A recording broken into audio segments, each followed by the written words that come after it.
Last year, Los Angeles burned.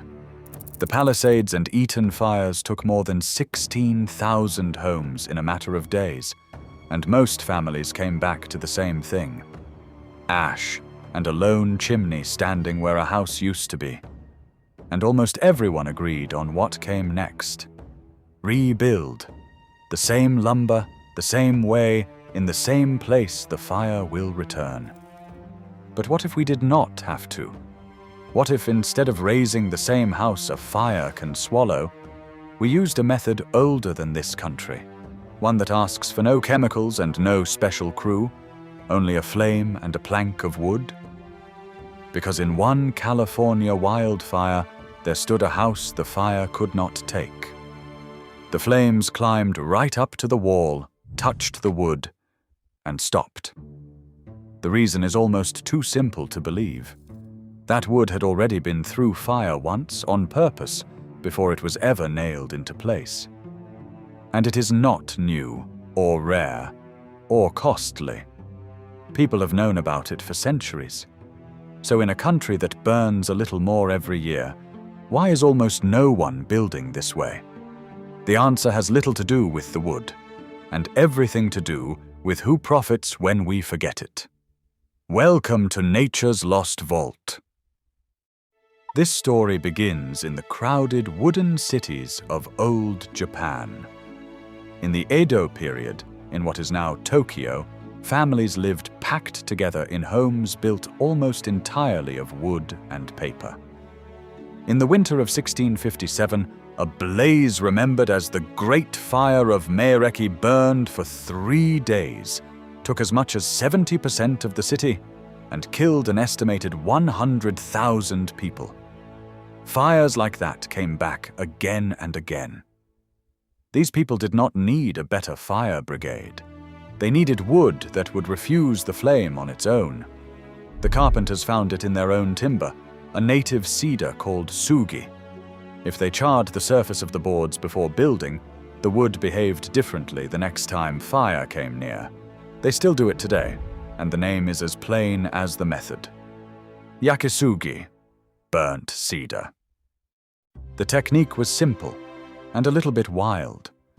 They lashed 3 long planks into a tall triangle, like a chimney, lit a fire inside, and let it roar just long enough to blacken the inner faces.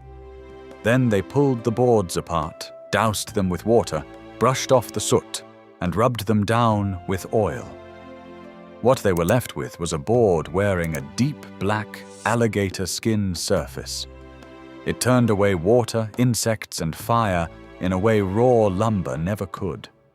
And homes clad in it lasted for generations. They had stumbled onto something real about how wood burns. Raw wood is full of cellulose, and cellulose lights fast and easy. Burn it off gently on your own terms, and what is left is mostly charcoal, which needs far more heat before it will catch. Char the board once, and you take the easy fuel off it for good. For most of the last century, cheap factory siding and paint pushed the charred boards out of fashion, even in Japan. The skill hung on in a few coastal villages and nearly slipped out of living memory. Then it turned up somewhere its makers could never have pictured.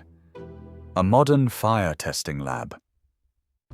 Nakamoto Forestry, a Japanese company with a shop here in the United States, sent its charred cypress out for the standard flame spread test, the same one a building inspector uses. Ordinary cypress comes back rated Class C. Their charred cypress came back Class A, the very top of the scale, the category California demands in its most dangerous fire zones. Then came the proof no laboratory could stage. In 2017, the Tubbs fire tore through Calistoga, California. It reached a house clad in that company's charred siding, climbed the wall, and the wall did not ignite. The owners believe the burnt wood is why they still have a home. But you have only heard the part that sells siding. The United States Forest Service ran its own study, published in the journal Forests in 2021, and their finding was blunt. Across many kinds of wood, charring did not reliably make the boards safer from fire or from rot. It helped some species, and it hurt others. One species stood apart. Cypress. Charred cypress showed a real, measurable gain in both fire resistance and decay resistance, and that is no accident. Cypress and true cedar already carry natural oils, compounds like ferruginol, that fight rot and insects before a torch ever touches them. So the lesson is not that flame alone is magic. It is that flame plus the right wood is the whole trick. Char a good cypress or cedar board correctly, and you get siding that resists fire, sheds water, and turns away termites with no chemicals at all. And that phrase, no chemicals at all, is a serious problem for a very large industry. Walk into any lumber yard in America, and the fix for rot and insects is not a torch. It is a chemical bath.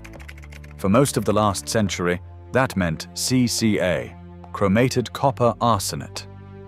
Chromium, copper, and arsenic, forced deep into cheap pine under pressure, then sold to you as the safe, sensible choice.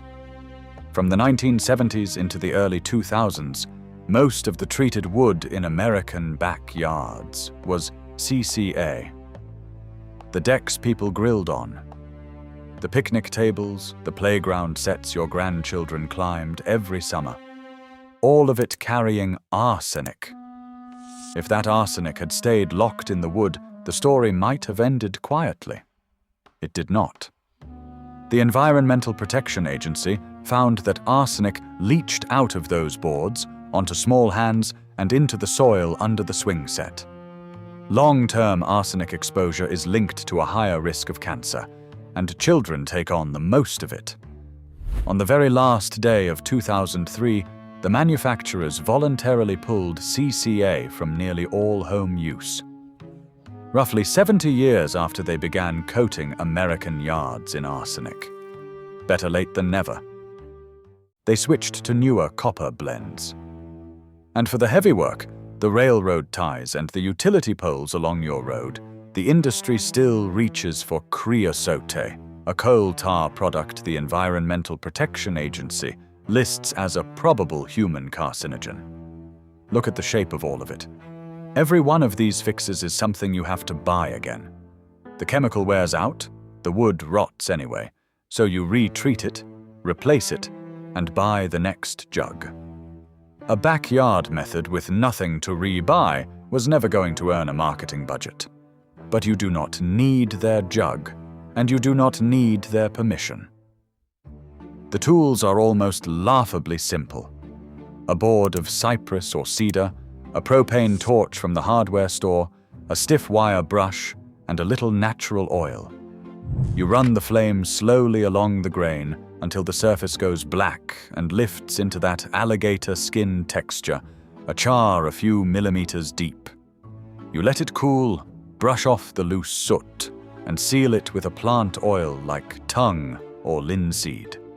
What you have made is siding, or fence boards, or the walls of a raised garden bed that shed water, resist insects, and stand up to flame far better than the raw plank beside it. Cared for, that black surface can hold for decades, some say half a century or more, with no arsenic in your soil, no creosote in the ground, and nothing to recoat every year. Think back to those neighborhoods in Los Angeles. For 100 years, we have been taught that safety comes in a can, a chemical, a product with a warranty and a reorder number. The families who came home to ash had been sold that promise as hard as anyone.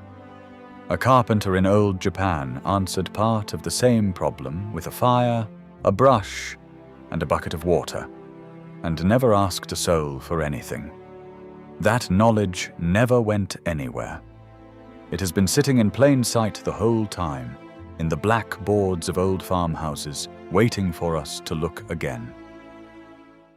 If this vault opened something for you, subscribe to Nature's Lost Vault. The next vault opens soon.